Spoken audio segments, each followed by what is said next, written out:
Bismillahirrahmanirrahim. Assalamualaikum warahmatullahi wabarakatuh. Bismillahi walhamdulillah. Hamdan katsiran thayyiban mubarakan fih.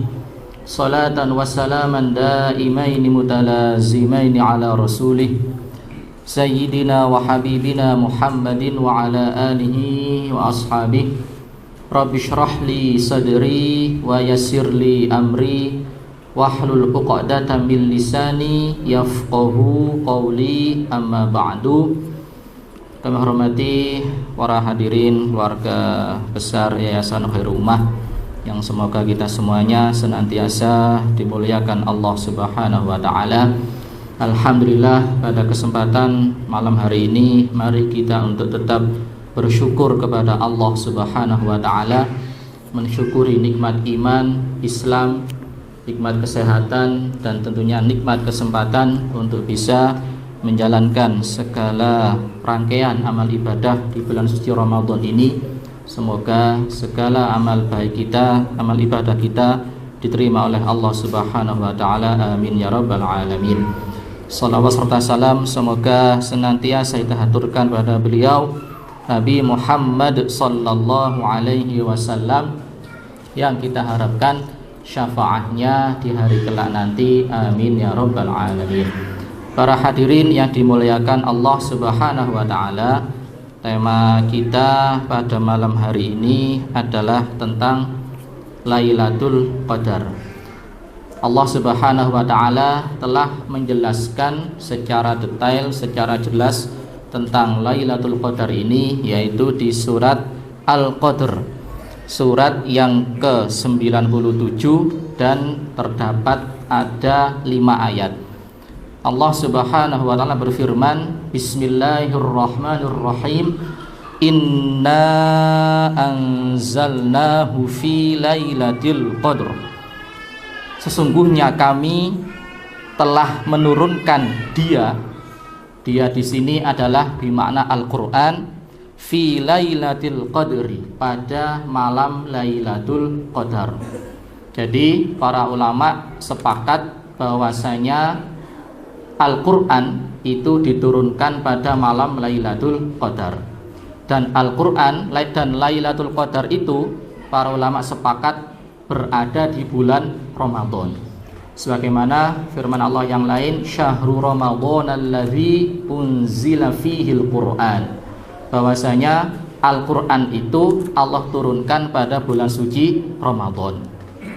Semuanya hal yang terikat atau terkait dengan Al-Qur'an semuanya menjadi mulia. Bulan Ramadan menjadi bulan yang mulia karena di dalamnya turun Al-Qur'an. Malam di mana Al-Qur'an diturunkan menjadi malam yang mulia, yaitu malam Lailatul Qadar. Kemudian malaikat Jibril sebagai malaikat yang menyampaikan wahyu kepada Nabi Muhammad juga menjadi malaikat yang mulia karena beliaulah yang menyampaikan wahyu.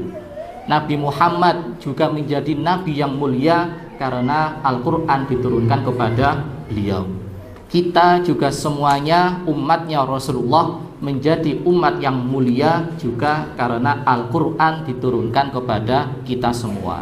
Dan kota Mekah dan Madinah menjadi tempat yang mulia karena Al-Qur'an diturunkan ke 2 kota tersebut. Jadi semua hal yang terkait dengan Al-Qur'an, Allah Subhanahu wa taala telah memberikan kemuliaan. Kemudian di ayat kedua di sini Allah mengulang redaksi Lailatul Qadri. Wa ma adraka ma Lailatul Qadr. Dan apa yang engkau ketahui tentang malam Lailatul Qadr.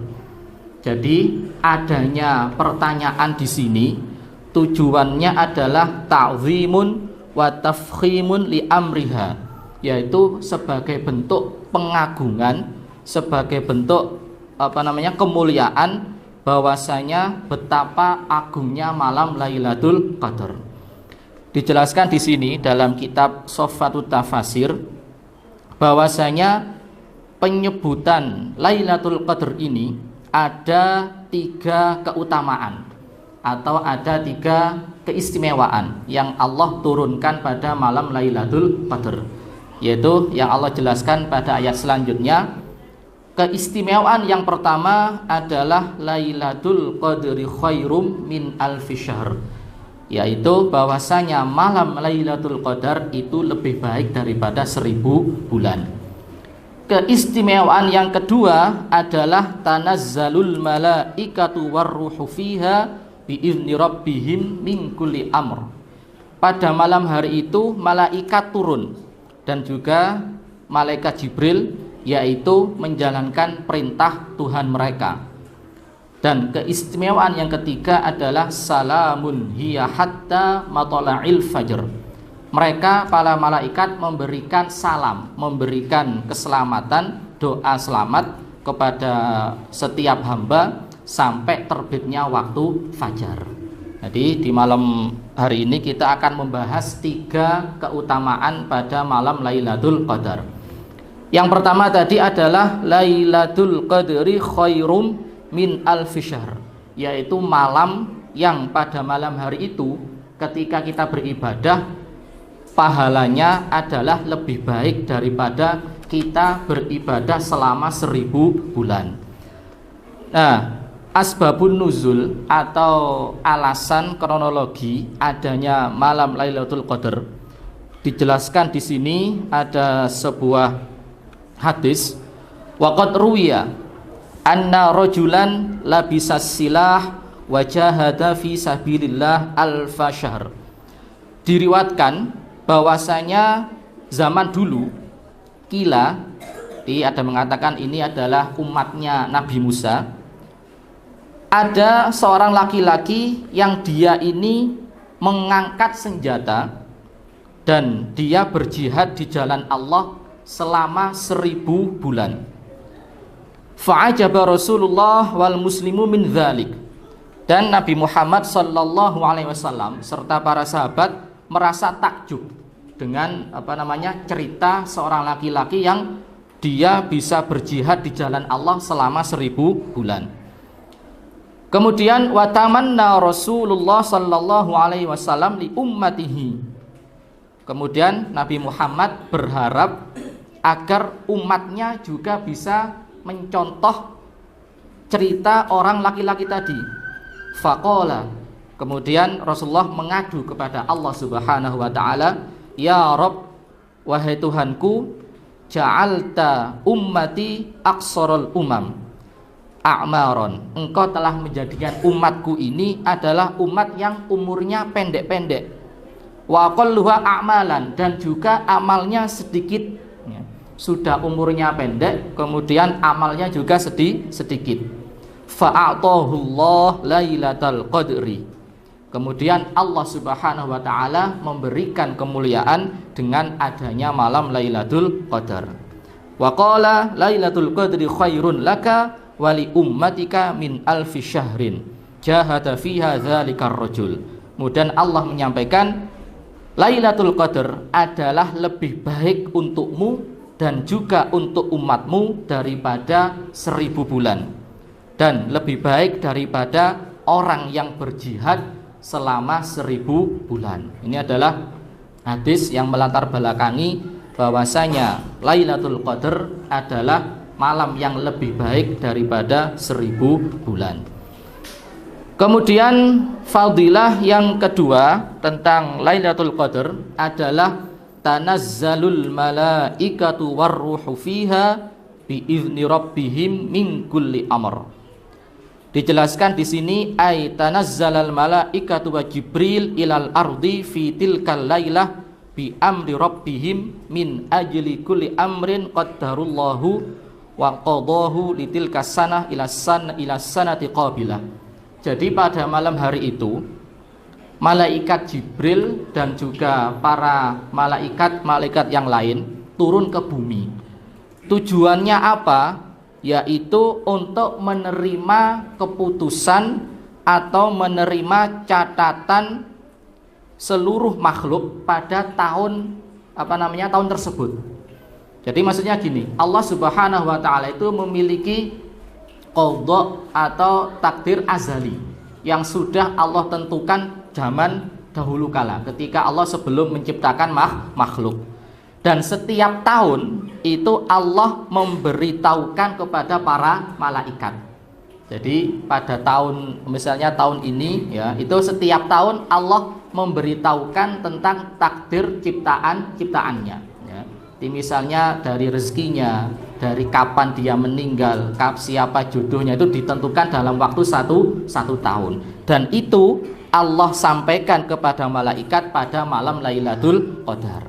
Jadi malaikat tidak diberitahu semuanya yang qadha atau takdir yang Allah berikan, tapi Allah berikan setiap satu tahun, dan itu Allah sampaikan pada malam Lailatul Qadar. Jadi wa qadahu litilka sanah ila sanatil qabilah. Jadi Allah menentukan pada tahun itu perkara-perkara ya, setiap makhluk yang Allah ciptakan. Kemudian yang ketiga dari keutamaan Lailatul Qadar adalah salamun hiya hatta matla'il fajr. Ai hiya salam min awwali yaumiha ila tulu'il fajri. Yaitu para malaikat mengucapkan salam kepada orang-orang yang beriman. Artinya para malaikat mendoakan kebaikan-kebaikan kepada orang-orang yang beriman. Wala yuqaddirullahu fiha illal khair wassalamah libanil Islam, libanil insan. Dan Allah Subhanahu wa taala pada malam hari itu tidak mentakdirkan sesuatu kecuali yang baik dan keselamatan untuk setiap manusia. Jadi sebagai bentuk keagungan malam Lailatul Qadar, pada malam hari itu para malaikat telah mengucapkan salam kepada orang-orang yang beriman. Para hadirin yang dimuliakan Allah Subhanahu wa taala, lantas amalan-amalan ibadah apa yang bisa kita maksimalkan untuk menyambut malam Lailatul Qadar? Rasulullah sallallahu alaihi wasallam, nabi kita, mencontohkan sebagaimana yang dijelaskan oleh istri beliau yaitu Sayyidah Aisyah, bahwasanya beliau mengatakan kana Rasulullah sallallahu alaihi wasallam idza dakhala ashral awakhir min Ramadan ahyal laila wa aiqadha ahla. Jadi Nabi Muhammad ketika sudah memasuki 10 hari terakhir, beliau senantiasa menghidupkan malam-malam beliau dan membangunkan keluarganya. Wajadda wasyaddal mizara, dan beliau lebih bersungguh-sungguh, yaitu beliau akan mengikat tali pakaiannya. Ya. Jadi syaddal mizar di sini dijelaskan dalam syarah hadisnya, laisa hunaka naumun fil firash wa tazalan nisa. Jadi beliau di malam 10 terakhir itu beliau tidak pernah tidur di firash, tempat tidurnya. Ya. Jadi saking mulianya atau saking bersemangatnya beliau dalam beribadah, laisa hunaka naumun fil firash, beliau tidak tidur di tempat tidurnya. Wa tazalan nisa, dan juga beliau meninggalkan istri-istrinya, difokus untuk ibadah kepada Allah Subhanahu wa taala. Kemudian dalam hadis yang lain dijelaskan juga dari Sayyidah Aisyah, qultu, beliau berkata, ya Rasulullah ara'aita in alimtu aya lailatin lailatul qadri wa ma aqulu fiha. Wahai Rasulullah, bagaimana pendapatmu ketika seandainya aku mengetahui bahwasanya pada malam itu adalah malam Lailatul Qadar? Kira-kira ucapan apa, zikir apa yang perlu aku ucapkan, atau zikir apa yang perlu aku perbanyak? Qala, kemudian Rasulullah mengatakan, quli, berkatalah, perbanyaklah zikir, Allahumma innaka afuwun tuhibbul afwa fa'fu anni. Ya Allah, sesungguhnya engkau adalah zat yang maha pengampun. Tuhibbul afwa, engkau menyenangi ampunan. Fa'fu anni, maka ampunilah diriku. Jadi ini adalah hadis hasan sahih yang perlu kita perbanyak selama bulan suci Ramadan. Allahumma innaka afuwun tuhibbul afwa fa'fu anni. Ya Allah, sesungguhnya Engkau adalah zat yang mengampuni, Engkau menyukai ampunan, maka ampunilah diriku. Masyarul hadirin yang dimuliakan Allah Subhanahu wa taala, ini sedikit tentang keistimewaan malam Lailatul Qadar. Yang pertama tadi adalah di mana malam hari itu adalah lebih baik daripada 1000 bulan. Kemudian yang kedua, pada malam hari itu para malaikat turun ke bumi. Tujuannya apa? Salamun hiya hatta matla'il fajr. Mereka mengucapkan salam, mendoakan kebaikan untuk orang-orang yang beriman. Dan tentunya dengan malam Lailatul Qadar ini kita dianjurkan memperbanyak zikir, memperbanyak salat, memperbanyak membaca Al-Qur'an, khususnya zikir yang tadi diajarkan oleh Nabi Muhammad SAW, yaitu Allahumma innaka afuwun karim tuhibbul afwa fa'fu anni. Semoga sedikit ini bisa memberikan manfaat untuk kita semuanya. Hadza minni wal afu minkum. Assalamualaikum warahmatullahi wabarakatuh.